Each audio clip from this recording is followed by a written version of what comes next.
Hafa Tiro, and welcome back to the Northern Marianas Humanities Council series on racial equality and civil unrest. We've been looking basically at the historic discrimination of African Americans in America that have prompted the recent protests and demonstrations. But today we want to bring it a little bit closer to home and see if there's any parallels between what has happened in the U.S. and what has happened or is happening here in the Marianas. And it's my great pleasure to have as our guest today to chat about these issues my uncle, Gordon Marciano. Of course, many of you probably recognize him as, I would say, a respected cultural resource and leader for the indigenous Chamorro and Carolinian people, as well as longtime professional in the local tourism industry, helping to tell the story and to show the history and the culture of the Marianas with visitors to our islands.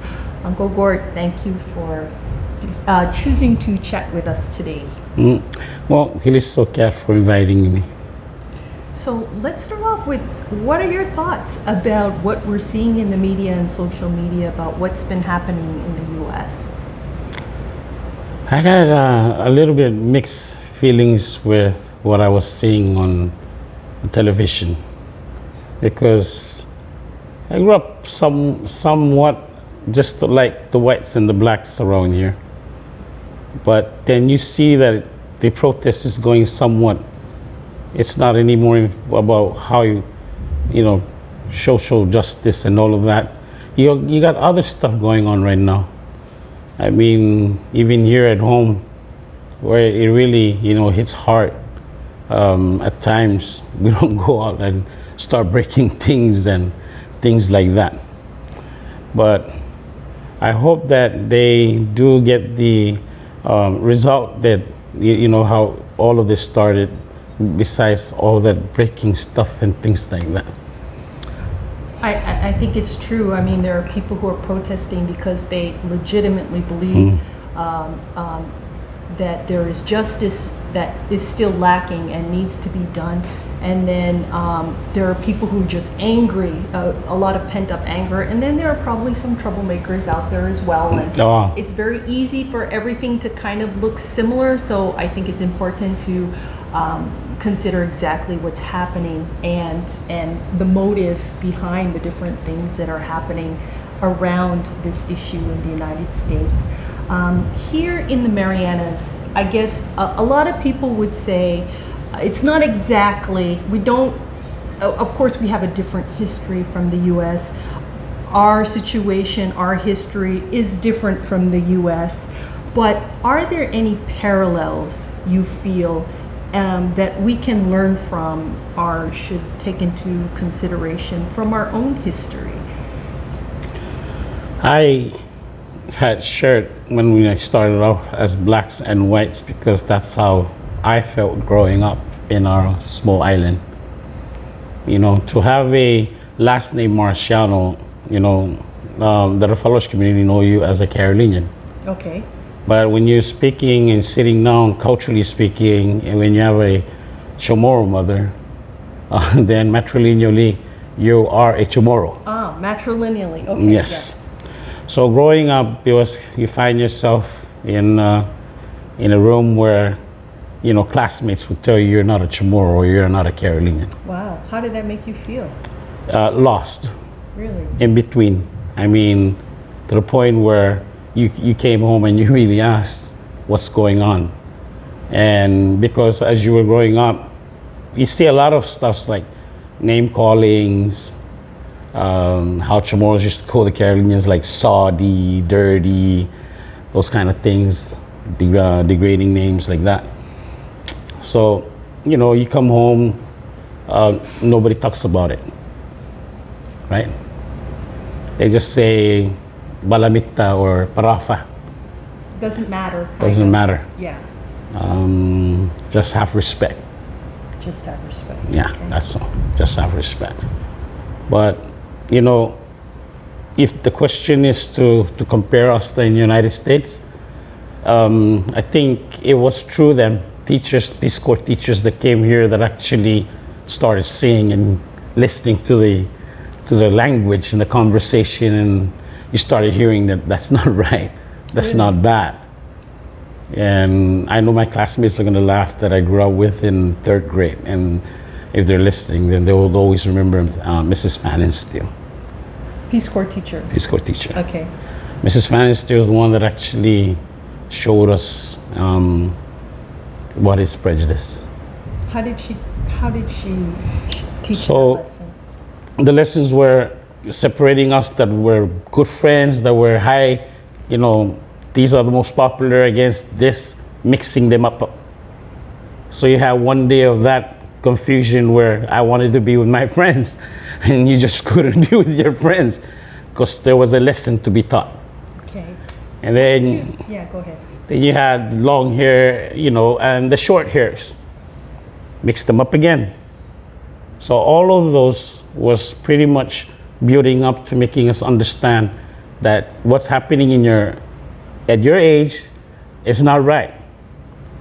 So she actually brought us out, and I always said it was our generation that championed this.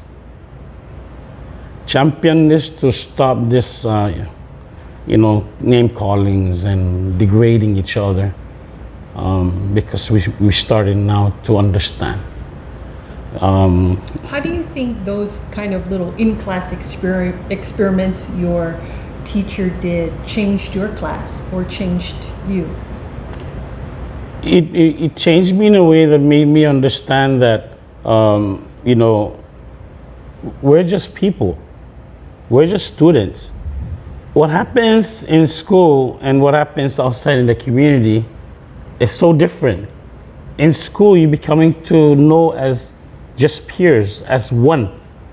Outside, when you go, you hear those words again, all over again. Gapalaw and all those sadi and manaplatsa and all those things. But then when you're at school, it's different again.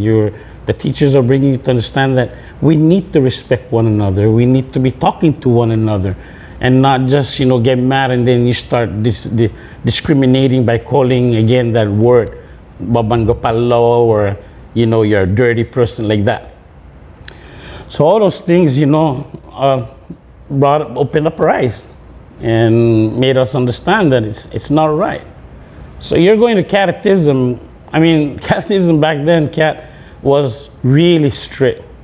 This is like the Catholic Church instruction you get before you receive First Holy Communion. It's Yes. several weeks. Several weeks. Yeah, okay. So you go to catechism. Really strict? Really strict. I mean, if you were out there and a sister caught you, you had your tie, pinch or your ears pinch or your. Oh, that's all? That's not or strict? Go grandma, because grandma's gonna. Oh, yeah, it take goes care of straight you. down to the house. Okay. There's nothing like, just a warning. Yeah. You're at No, home. you're in trouble. You're in trouble. Okay, That was so- it. So you also had a spiritual setting in there. But then when you go out into the heart of the community, then that again breaks away. Why do you think it was different in the community at large versus in these institutions like school, church, versus community or family? I guess the way I grew up, it was okay to sit around and people were just, talking the way they were talking back then. I mean, It was never challenged. it was never challenged. It was never challenged. So what do you think has changed since those times? Or and what hasn't? I saw the first, I've heard the first story of the followers when the women were hosed down in front of the post office. I remember hearing that story because there was some big election that they lost, and then there was a first roundhouse. I remember the elders telling that story, that we will never see those storyboards of our followers inside there. It was a story of the Carolinians when they came. Wait, And what, the roundhouse, what was the roundhouse? the roundhouse is like what you have right now across the post office. Okay, Remember the old roundhouse, that the concrete one they just broke down and then they built the new one? the new, yeah, Well, before that there was a wooden roundhouse okay. with Was it story like wood, a gathering place for a the gathering place. Okay, And I think this was the first election. I remember that, and that's what broke the community. And then what do you mean it broke the community? it was a big outbreak with the followers and the Chamorros that time when I was growing up. I remember the stories that were talking. It was something that got stuck to my mind, and I said, you know, growing up, that this is how our life has always been. You know, until these teachers started showing up, then you started seeing that things can change, things can happen for better, you know. And then I saw a time where, for me, they said that that was the first protest. Wait, so what happened? Because you said women got hosed down. Why? That's what I heard. They were hosed down. By who? And for what It, started? it started with the politics of the outcome of a campaign that brought this ending like that, where people were hosed down. They were protesting yeah. the election results or So something? I'm not so sure, but Okay. you can try and. They were hosed down by the government. I'm just gonna say they were hosed down. Not so sure by who, but You're going to have to do your own research, folks. We're going to have to do our own research So, to find out the full when history. you see what's happening in America, they were hosed down. So, Yeah. you know, today you don't see anybody get hosed down, but our elders did get hosed down. Wow. So, but then it came to, as you went into the journey of our in a timeline, it came to a part where we were involved in a protest also, Kat, for the first time. And this had to do with one of our family members that I will remember this story. He came out of the bowling alley and he had two Chamorro girls with him, and a Chamorro guy who was a police officer.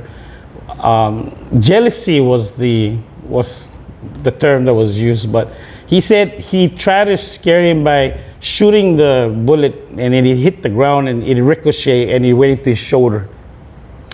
And then I remember This was a police officer. Yeah, police officer off duty. And I remember that time when our parents gathered all of us as civic and Minatsumiada, and then you started seeing all these signs, you know, police brutality, gun control, we have to have a better safety, you know, all those. So you watch the TV in the late, you know, how many years late, what, early 50s, 60s, the march, those things hosed down, then you hear about here being hosed down, and then you see again watching now TV with the protests. Brought me back, I was talking to the kids about our protests. Yeah. And I remember that, walking from Civic Beach, and we were heading down towards the old legislature. Civic Center. Yes, Yeah. and this was organized by Uncle Dave Peter and all those old folks from, you know, Rick Leo, Tino, all by, my dad was there. This old generation, Manibila Gomez, Tata Canso. So it wasn't just followers that were marching to the legislature No, to protest. you- It was Both. You had Followers the and followers. Chamorros. There was more followers because it was the followers that got shot. But the friends and the families also that came out to support this were the Chamorros, and we all marched down towards the old legislature. I remember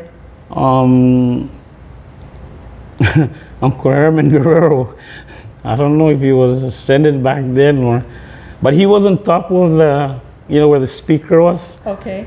And hammering down to keep silent in the legislature, because we just marched in, like just pushed the doors in, and it's not like today, you know. Where there's a lot of guards. Yeah. Wait, so what did you hope to accomplish by doing that? I mean, was there a sense of there might be physical violence? Yeah, Because when we left from the legislature, we headed to DPS, and now, just like the TV, they came on with their helmets, the batons, the shields, the guns, and then you heard the men cried out, start with that generation, then to the next generation, which was the women who are pregnant, and then us last, the men. You can take out our names if this is how we're being treated. If this is... Wait, who said that? The men. Which men? The elders. In the protest group? In the protest. So they lined up all the kids, and then the women, and then the men just grabbed rocks, and that was it. So there were also women and children we were in the front. protest. We were in the front. How old were you? Man, Like elementary, high school? we start 7 or 6 or 6, 7, between 6 and 8, somewhere there. Wow. Yeah. That was the first protest I will never forget. And then Was this in the like 70s? Yeah, in the 70s. Okay, 70s. So we went from DPS because Commissioner Castro came out, and being that it's a small island, 6,000 people only, everybody knows each other back then, and spoke kindly to the people to go over with the multi-purposes today. Okay. And that's where they sat down and waited until the legislature's DPS and the court came up. And that's how we had a better gun improvement, control. What happened as a result of that protest? Do you remember? I don't remember being so young, but I knew the people's power was strong. Okay. I knew that for me, we were no longer really being segregated anymore. We're becoming as one. Yeah. And that's how I remembered it. And, that's something, Kat, to see. The changes, coming together as one, united as one. I saw that, and then you thought that it has disappeared. But then all suddenly, 10 years ago, it pops up. This friction between Rufaloash and Chamorro, it looked like they had come together, but in your opinion, you feel it has started to come back a little bit. Why do you feel that way? I feel that way because when your social media, has got everybody so close, that even if you connected, or even if you say something, that just goes around, and it goes from the social media into the coconut wire, as we call it. Yeah. But to hear people tell Rufaloash go home after 200 years, to hear people say you're not from here, why are we doing that again? Why are we bringing this up again? No Rufaloash will ever take away the histories of the Chamorros. Because, we all know that this is where history with the Chamorros also started. But also, don't forget that the Rufaloash have been sailing these waters for more than the same time that they were here.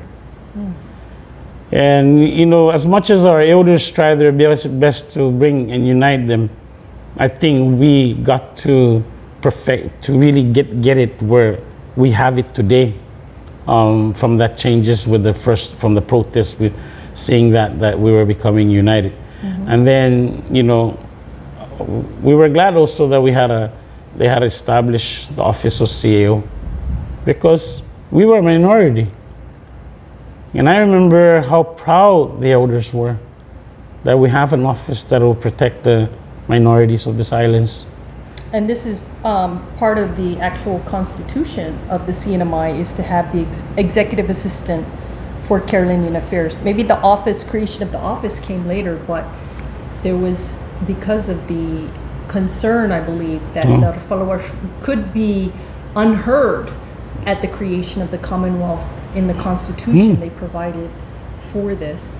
And, that day was a proud moment for a lot of our elders, because we've come a long way, Scott.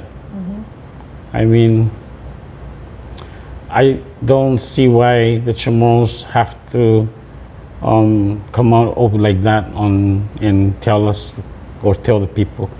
I like I said, I'm a Chamorro by my mom, but when it comes to our Rufaloash, knowing the fact that he's always been a minority, and today our Chamorros now are now the minorities also in their home island.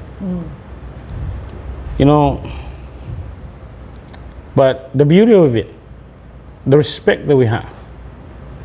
Back then, you know, when something goes wrong, like I said, the sister goes to your house, the teacher goes to your house, the parents come to your house, Kat. You think that you're going to be hiding this problem? No.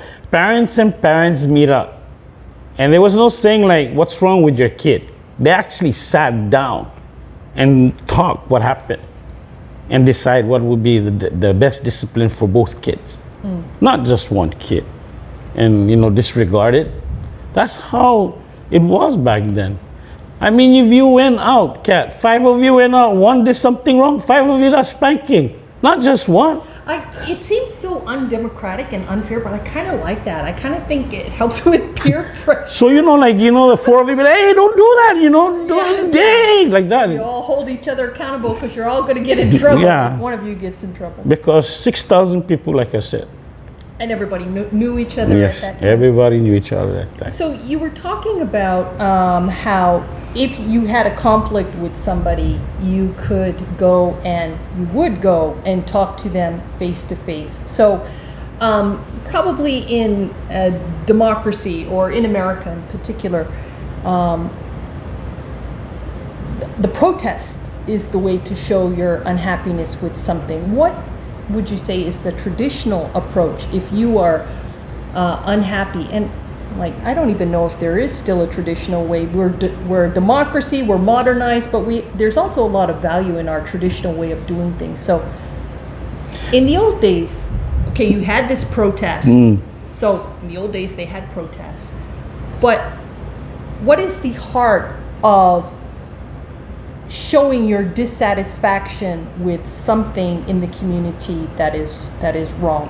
How do you go about it in the traditional culture? For me growing up, and I think from us going backwards, you see it. We go to the house. We sit down. You know, the generation today, when you pick up the phone to discipline what's going on, hey, no, Quentin, no, that's not, no. Yeah.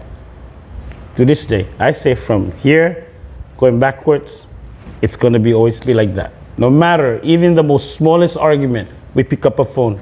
Meta Ferry Vicente, Meta Ferry Milen, you know. Oh, you speak to the other house. Because that's respect. You show, that's love. If you don't care, you wouldn't even call. Today, it's getting, today we see our kids, they just get up on media and just say like how they want to say it. No more respect, Kat.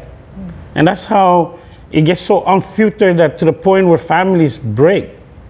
Because it's I don't know, you don't come together and sit down and so, but I say to the next generation over, you need to continue to practice the always, because when something goes wrong, parents have to sit down, families have to sit down, because that's how things get done. I totally agree. I think the family unit is the foundation of the community, and if the family unit, which in our community is rather extended, breaks down and isn't healthy, you can't expect every institution that's built on the family to be any healthier than that basic unit of society, which is the family. And I think as a people, we've done it right in many ways, not perfectly, but historically. The one-to-one reconciliation or airing of grievances, instead of this remote social media, I'm mad at you, so let me post it on social media. Yeah. Let's have the respect. And as you said, the love and the courage to talk to the person directly. You know, That would be the cultural way. I mean, growing up that way, we have a better, you know, for our kids to say, hey, it's not right. I mean, today you have parents, you scold the kid, the parent comes and gets mad at you, why are you scolding your kids? You should be asking your kid, why did they scold you in the first place? I What mean, did you do? what did you do? It's Ahitaleka. But going back to our island, I say, you know, it's still out there. We feel that it's still out there, no?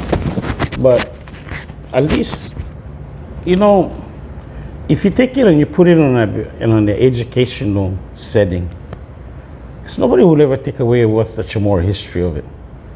But you know, if you're worried that the followers of Micronesia is going to change our Chamorro history, no, man, nobody will ever take that away from you. But I think, you know, just respect one another. And that also goes for other ethnicities Everybody. and races that call the Marianas their home. Because it seems to me, looking back, it seems like every time there has been an influx of people who are different, there's been some kind of discrimination against them, probably based on fear that different kinds of fear. But Just like this morning, and then as those people are accepted, then we embrace them, and then when somebody else strange comes in, Abel there's more fear again, started all over again. which leads to more discrimination. So we see that with you know, with different ethnicity coming to the island. It's the same as what's happening in our economy today. I have to say it out in the air. Why? Why would, when something goes wrong, you blame the Carolinians? Really? I mean, you bring in the business to the island. They didn't bring the business to the island, but then it hurts because when something goes wrong, you put out all their names that they're the ones that started all this. I mean, it just blows my mind. And I made that joke on Father's Day with a couple of the elders that were sitting around. And I say, you know, something that we need to change to as Chamorros. And they all looked at me and smiled and said, stop blaming Carolinians for everything that goes wrong.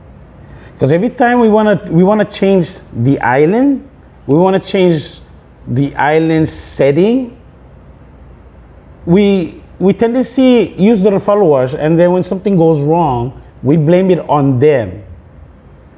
Now, there's a lot of things that has happened over the years with their followers, but you don't see them coming out and having a riot. And there's so many stories more to this, because it was through their followers also that changed how this beach road would look like on the very first military bribery. When I say military bribery, our elders know this story. And yeah, the followers have taken a lot of blows, but still respect's still there. So when you look back at the history of the Marianas, we've been a colony of numerous different countries who have all treated the people who were here at that time as less than equal, going back to the Spanish times, the German times, the Japanese times. I mean, even during the American administration, I learned recently, you know, there was pay disparity between the local teachers and the Peace Corps teachers, at least in some of the local schools. So I guess the bottom line is, we're not perfect. We're not. But what, in your experience and your knowledge, should we be aiming for? And is there any wisdom from the elders that can help us be better? You know, Kat, when Mom came with the first Chamorro, conference in Chamorro, I remember her upset with Auntie Carmen Taimanyo, a couple, Tan Maria Crisostimo, because the Chamorros in Guam wanted to change the whole Marianas into Chamorro Nation. And they told me, whatever happens, don't ever forget their followers. Don't ever forget that, you know, there are two people on this island today, and must always have that respect to have and make sure that we do not forget one another. There is no ways that you're going to turn around and change these names to that and forget the followers. Papa Maupiailu, Dr. Pierce Maupiailu. Doing some cultural stuff one day, and he passes by and he stops and he goes, as I told you before, and I will always tell you again, remind your people, your Chamorro and your followers cannot be disrespecting one another. Have to respect one another to move forward. This is too small of a rock to be fighting on. Respect is the key word. All these elders, all the way past even my mom's generation, and the word respect is always there. I don't know, but you know, you need to do a lot of research with the host, and then the first military bribery with the followers. There's so many things we can bring up, and if you dug it out, that's how much the followers have sacrificed too. And I just gotta say to my Chamorros, man, we need to tone down a little bit by telling the followers to go home, gangs. That's not the way. And we need to we need as people of the Marianas to treat our people who are our CW workers better. Because I don't get it, man. We go into church, we do one thing, we come out of church, we say one thing. That's not how you treat people.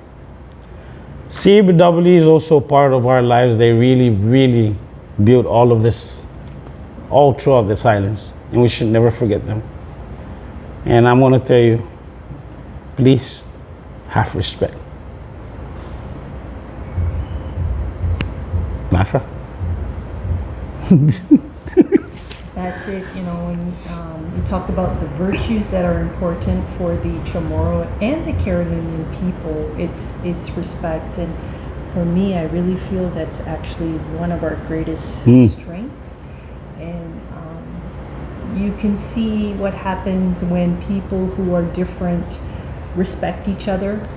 And you can see what happens when people who are different don't respect those that are different from themselves. And I think in some ways we're on the right path here in the Marianas, and in some ways we have a long ways to go still. Like you said, we're not perfect, but we are taking baby steps each day to make sure that we do it right. Yeah. Anything else you'd like to add? That